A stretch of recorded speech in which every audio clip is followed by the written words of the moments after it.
Welcome back to our channel.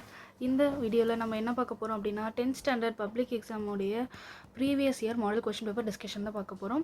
இதில் ஒவ்வொன்றுக்குமே உங்களுக்கு ஃபுல்லாக எக்ஸ்பிளைன் பண்ணியிருக்கோம் பார்ட் பை பார்ட். அதே மாதிரி 1 மார்க்ஸுக்குமே உங்களுக்கு ஆன்சரோட எக்ஸ்பிளைன் பண்ணியிருக்கோம். ஸோ ஃபுல் வீடியோ ஸ்கிப் பண்ணாமல் பாருங்கள்.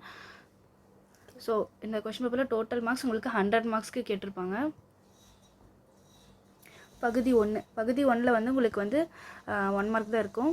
ஸோ உங்களுக்கு 15 1 மார்க் கொடுத்துருப்பாங்க, 15 1 மார்க்ஸ். ஸோ எல்லாமே மோஸ்ட்லி உங்களுக்கு புக் பேக்கில் இருந்து தான் கேட்டிருப்பாங்க. ஸோ 15 1 மார்க்குக்குமே உங்களுக்கு ஆன்சர் சொல்கிறோம், பார்த்துக்கோங்க. ஸோ ஃபஸ்ட் ஒன் உங்களுக்கு என்ன கேட்டிருக்காங்க அப்படின்னா, கேட்டவர் மகிழ பாடிய பாடல் இது அப்படின்னு கேட்டிருக்காங்க. இதில் உங்களுக்கு தொழிற்பெயரும் வினையால் அணையும் பெயரும் முறையே அப்படின்னு கேட்டிருக்காங்க. ஸோ உங்களுக்கு தொழிற்பெயர் எது, வினையால் அணையும் பெயர் எது அப்படின்னு கேட்டிருக்காங்க. ஸோ தொழிற்பெயர் பார்த்திங்க அப்படின்னா உங்களுக்கு தொழிற்பெயர் பாடல், வினையால் அணையும் பெயர் கேட்டவர் அப்படிங்கிறது உங்களுக்கு ஆப்ஷன்.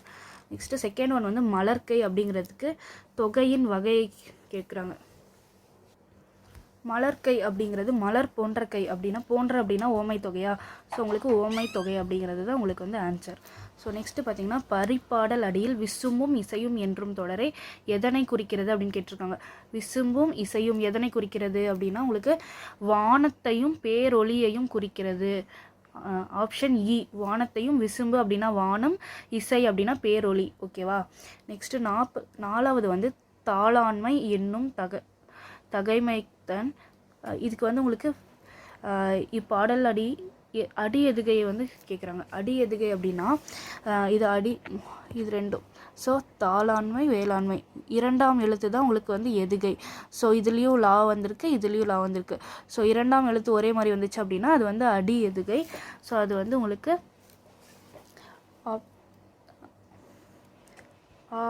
தாளாண்மை வேளாண்மை. Option option. 5th ஒன் பார்த்திங்கன்னா, இங்கு நகர பேருந்து நிற்குமா அப்படிங்கிறது கேள்வி என்று வழிபோர்க்கர் கேட்டது என்ன வினா அப்படின்னு கேட்குறாங்க. என்ன வினா இது. அதே மாதிரி அதோ அங்கே நிற்கும் என்பது என்ன விடை அப்படின்னு கேட்குறாங்க. ஸோ இங்கு நகர பேருந்து நிற்குமா அப்படின்னு கேட்குறது உங்களுக்கு அரியா வினா. அரியா வினா அது உங்களுக்கு தெரியல. இங்கே நிற்குமா அப்படிங்கிறது அரியா வினா. அதோ அங்கே நிற்கும் ஒரு இடத்த சுட்டி காட்டுற மாதிரி வந்துச்சு அப்படின்னா அது சுட்டு விடை. அதனால் அரியா வினா சுட்டு விடை அப்படிங்கிறது ஆன்சர். நெக்ஸ்ட்டு 6th ஒன் குழந்தை வந்தது என்ற எழுவாய் தொடரின் விழித்தொடரை தேர்க. குழந்தை வந்தது அப்படிங்கிறதுடைய விழித்தொடர் கேட்குறாங்க. விழித்தொடர் அப்படின்னா அழைக்கிறது. இங்கே வா அப்படின்னு சொல்கிறது தான் விழித்தொடர். விழித்தொடர் அப்படின்னாலே வா அப்படிங்கிற மாதிரி வரும். குழந்தையே வா அப்படிங்கிறதோட ஸோ தான் உங்களுக்கு ஆன்சர். நெக்ஸ்ட்டு 7th ஒன் குளிர்கால பொழுதாக கொண்ட நிலத்தை தேர்வு அப்படிங்க. குளிர்காலத்தை எந்த நிலங்களில் பொதுவாக இருக்குது அப்படின்னா உங்களுக்கு ஆப்ஷன் இ குறிஞ்சி, மருதம், நெய்தல் இந்த நிலங்களில் தான் உங்களுக்கு குளிர்காலத்தை பொழுதாக கொண்ட நிலங்கள். நெக்ஸ்ட்டு 8th ஒன் மேன்மை தரும் அறம் என்பது.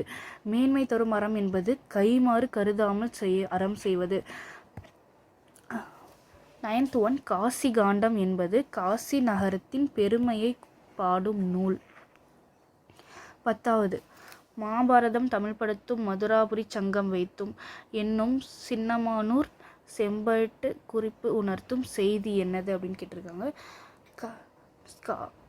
சங்க காலத்தில் மொழிபெயர்ப்பு இருந்தது அப்படிங்கிறது தான் அதோடைய விடை.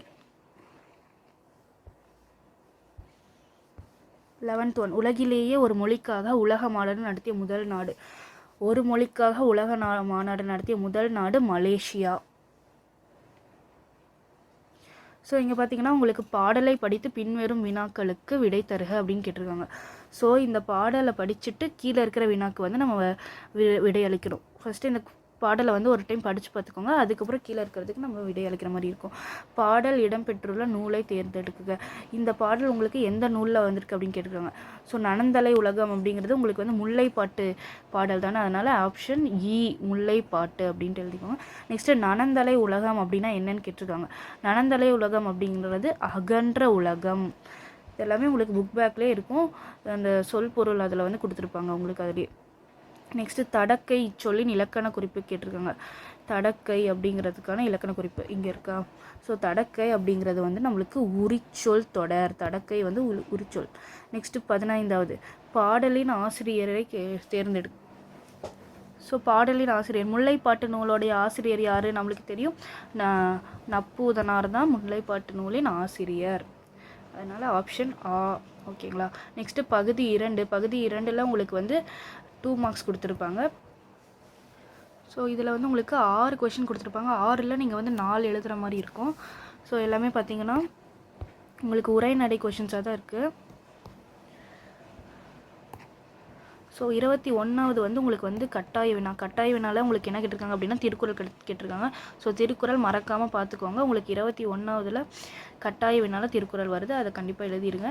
நெக்ஸ்ட்டு பிரிவு 2. பிரிவு 2லேயும் உங்களுக்கு 2 மதிப்பெண் வினா தான் கேட்டிருக்காங்க. ஸோ இதில் வந்து ஏதாவது 5 எழுத சொல்லியிருக்காங்க. உங்களுக்கு 7 கேள்வி இருக்கும். 7 கேள்வியில் நீங்கள் 5 கேள்விக்கு பதில் அளிக்கிற மாதிரி இருக்கும். ஓகேங்களா. 22, 23. ஸோ இதெல்லாமே வந்து உங்களுக்கு இலக்கணம்லேருந்து கேட்டிருக்காங்க.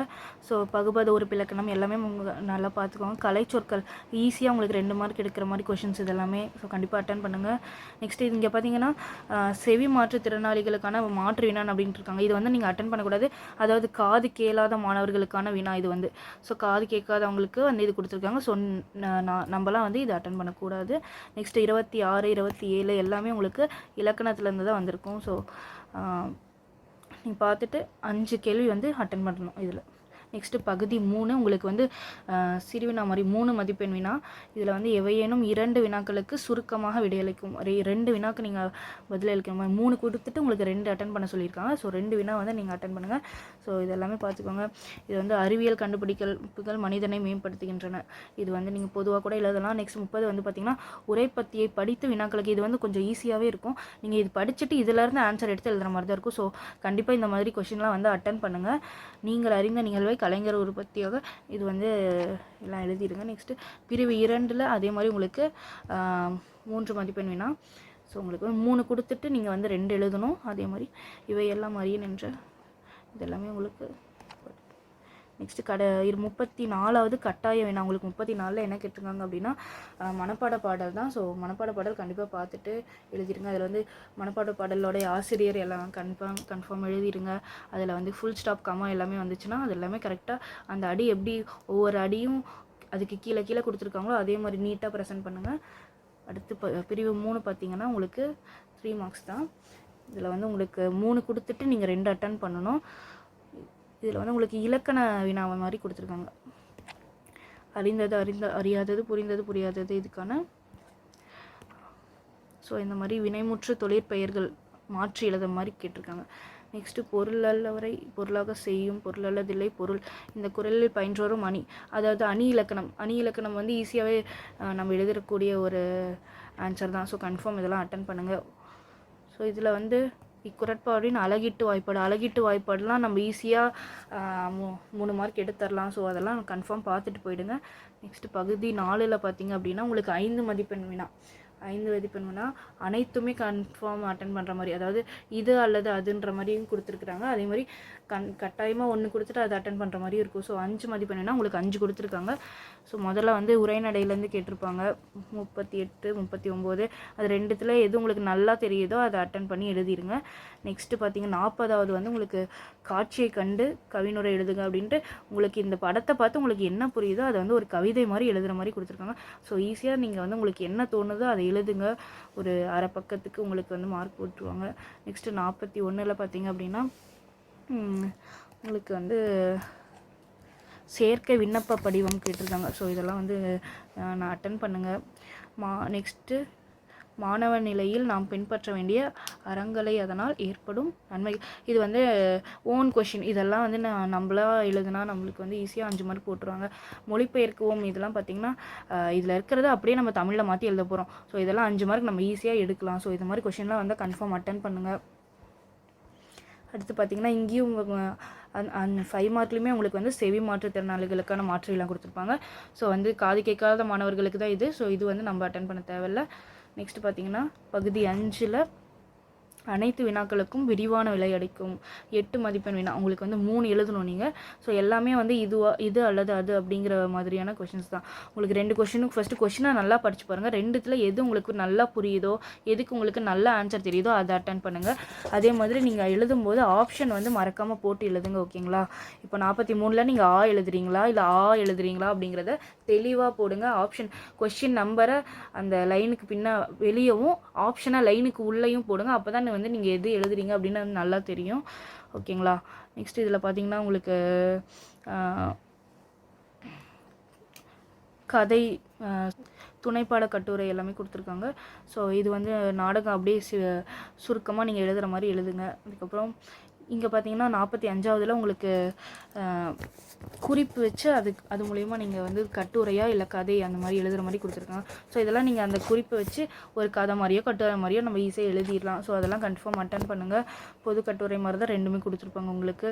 இங்கே பார்த்தீங்கன்னா உங்களுக்கு சாலை பாதுகாப்பு பற்றி, ஸோ இதெல்லாம் நாமளே எழுதலாம். சாலை பாதுகாப்பை பற்றி, சாலை விதிகளை அறிவோம், இதெல்லாமே ஒரு ஹெட்டிங்காக வச்சு கூட நீங்கள் அழகாக எழுதலாம். ஸோ இங்கே பார்த்தீங்கன்னா எல்லாத்தையுமே எதையுமே லீவ் பண்ணாதீங்க, எல்லாத்தையுமே கன்ஃபார்ம் அட்டன் பண்ணுங்கள். So all the best for your exam. So எல்லாமே கன்ஃபார்ம் எல்லாத்தையும் அட்டன் பண்ணி ஆப்ஷன் எல்லாம் நீட்டாக போட்டு நீட்டாக ப்ரெசென்ட் பண்ணிவிட்டு வாங்க. தேங்க்யூ.